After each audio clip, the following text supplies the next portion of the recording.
Hello, traders. FX Pip Collector here. Today is Friday, May 9th, and this is my analysis for the Euro Yen. If you haven't done so yet, definitely do check out my free Discord group, which is linked down here in the corner at the end of the video.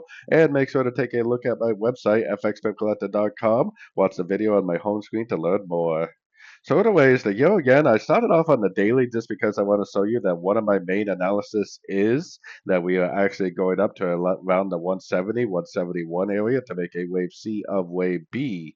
Now, on the shorter time phase, that kind of makes you think that that may not be correct. But we are definitely, I mean, it tried to break structure right there, but it never did. I mean, for the most part, this is still higher low, higher low, higher low. There's no break to the downside. So we should definitely be leaning towards long still. I mean, there's really no reason so far to say that we are going down. Now, going down to the 1 hour time frame, price did try to break structure on the 1 hour. And if price does break structure and hold below structure, then I definitely would start looking for shorts again for the continuation of the downtrend.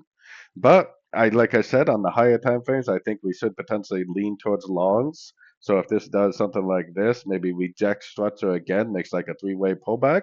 I think we should potentially keep on looking for longs. I mean, there's no reason yet to say that the higher time frames are going down.